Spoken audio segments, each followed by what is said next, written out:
Assalamu alaikum viewers. Hope so all of you are doing well.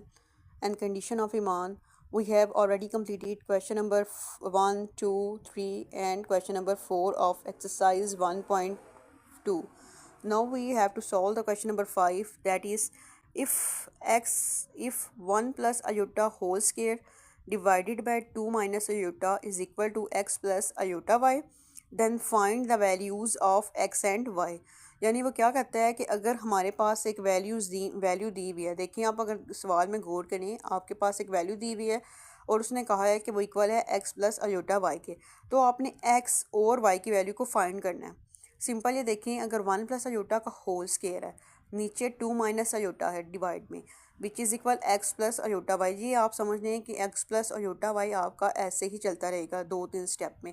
बहुत easy सवाल है। आप देखें ए प्लस, अगर आप इसको गौर करें कि स्केयर का फार्मूला आ रहा है, तो यहाँ पे आप ए प्लस बी का होल स्केयर का फार्मूला बन रहा है, तो यहाँ पे आपने स्केयर का फार्मूला ओपन करना होता है बेसिकली। तो 1 का स्केयर लिया 1, अयोटा का स्केयर लिया प्लस 2ab, यानी कि पहला नंबर ए है, दूसरा नंबर अगर बी है हमारे पास, तो 2 1 ज़ा 2 और अयोटा के साथ इसको मल्टीप्लाई करवा दिया। 1 plus iota square plus 2 iota, नीचे डिवाइड वाली वैल्यू ऐसे की ऐसे। यहाँ पे फिर हमने नेक्स्ट स्टेप में क्या करना है, 1 था वो ऐसे का ऐसे ही आ गया, अयोटा स्केयर की जगह पे -1 लिख लिया। अब ये वाला -1 के साथ कैंसिल हो सकता है ना, हो गया। 2 अयोटा वैसे का वैसा, नीचे डिवाइड में 2 माइनस अयोटा आ गया, is equal to x plus iota y. फिर हमने इसको दोबारा लिखा 2 iota divided by 2 minus iota which is equal x plus iota y. अब आप ध्यान से देखें, हमने पीछे इस तरह का सवाल किया था कि जहाँ पे अयोटा की वैल्यू डिनोमिनेटर में आती है, मल्टीप्लिकेटिव इन्वर्स में आपने ये पहले पढ़ा है, अगर अयोटा की वैल्यू डिनोमिनेटर में हो तो उसको आपने कन्वर्ट करना होता है रैशनलाइजेशन के ज़रिए, कि अयोटा की वैल्यू नीचे से ख़त्म हो जाए ऊपर आ जाए तो कोई इशू नहीं होता। यहाँ पे हमने क्या करना है, अब रैशनलाइजेशन करनी है। तो 2 iota divided by 2 minus iota है, इसका ये मतलब होता है कि अयोटा की वैल्यू का आपने साइन चेंज करना होता है। अब इसका साइन चेंज करने के बाद जो जवाब आता है उसको ऊपर नोमिनेटर में और डिनोमिनेटर में मल्टीप्लाई करवाते हैं। तो 2 minus iota multiply 2 plus iota divided by 2 plus iota. 2 iota को इसके साथ मल्टीप्लाई करवाएं तो 2 2 ज़ार 4 अयोटा प्लस 2 अयोटा स्केयर। अब नीचे एक दफ़ा ये देखें, एक दफ़ा 2 माइनस अयोटा है, एक दफ़ा 2 प्लस अयोटा है। यहाँ पे अगर आप ध्यान करें तो a plus b, a minus b, क्या ये इक्वल नहीं होते a square minus b square के? तो यहाँ पे हमारे पास वो फार्मूले की फॉर्म बन रही है, तो हमने इसको बना लिया 2 का होल स्केयर माइनस अयोटा का स्केयर। अब ये देखें, ये ऐसे का ऐसा हमारे पास चलता आ रहा है। क्यों ये चलता आ रहा है? क्योंकि एंड पे आके हमने रियल पार्ट को रियल के साथ और इमेजिनरी पार्ट को इमेजिनरी के साथ कंपेयर करना है। तो यहाँ पे ये देखिए 4 अयोटा प्लस 2 अयोटा स्केयर है, अयोटा स्केयर इक्वल होता है माइनस के, तो -2 अयोटा आ गया, 4 अयोटा -2, तो 4 इस अयोटा स्केयर की वजह से माइनस माइनस प्लस, तो 4 प्लस 1, तो 4 अयोटा -2 डिवाइडेड बाय 5, और यहाँ पे x प्लस अयोटा y आ गया। अच्छा जी, अब 4 अयोटा डिवाइडेड बाय 5 को सेपरेट कर लिया, तो -2/5 को सेपरेट कर लिया, इस equal to x plus iota y हमारे पास ऑलरेडी मौजूद था। हमने रियल को रियल पार्ट के साथ कंपेयर किया, तो यहाँ पे रियल एक्स है, यहाँ पे रियल मेरे पास -2/5 है, तो x इज़ इक्वल आ गया -2/5 के और y इज़ इक्वल आ गया 4/5 के। ठीक होगा, ये बहुत आसान था। इसी तरह का हमारे पास जो क्वेश्चन नंबर 6 है वो भी आ रहा है हमारे पास।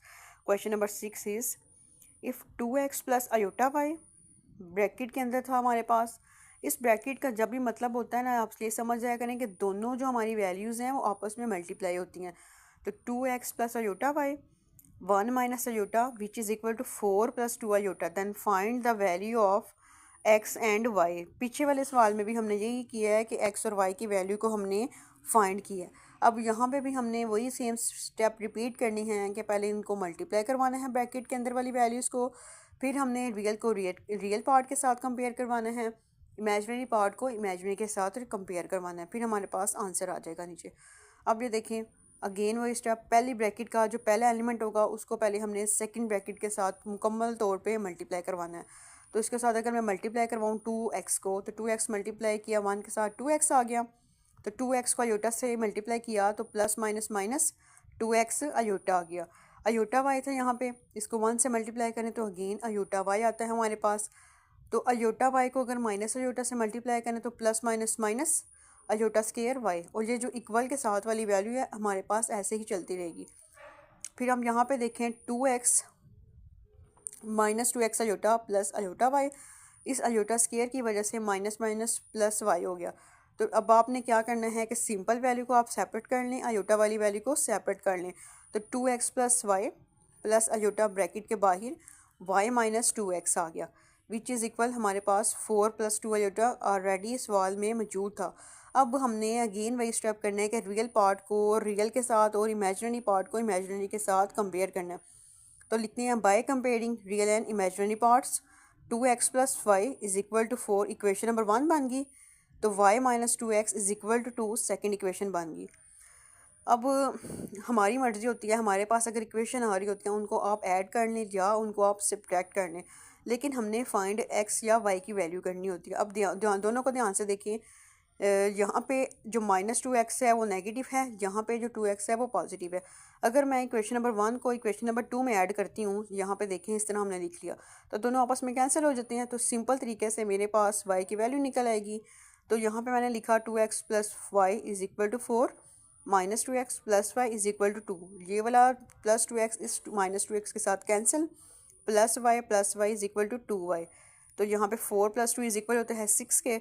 तो 2 1 ज़ार 2, 2 3 ज़ार 6, तो y की वैल्यू मेरे पास 3 निकलेगी। अब मैंने क्या करना है, इसको किसी भी इक्वेशन में पुट कर लें, चाहे तो इक्वेशन नंबर 1 में पुट कर लें, चाहे इक्वेशन नंबर 2 में पुट कर लें। मैंने इक्वेशन नंबर 1 में पुट किया, that is the equation number 1 2x plus y which is equal to 3। अब यहाँ पे जो y की वैल्यू है मेरे पास है 3, मैंने पुट की 2x plus 3 is equal to 4। जो x वाले वेरिएबल्स के साथ जो नंबर हैं उसको साइड पे कर लिया, जो सिंपल नंबर थे उनको साइड पे कर लिया। 4 माइनस 3 इज़ इक्वल टू 1। तो x यहाँ पे x2 मल्टीप्लाई और x के साथ इस साइड पे आके डिवाइड हो जाएगा। अब मेरे पास x की भी वैल्यू निकल आई है और y की भी, तो मैंने यही फाइंड करना था।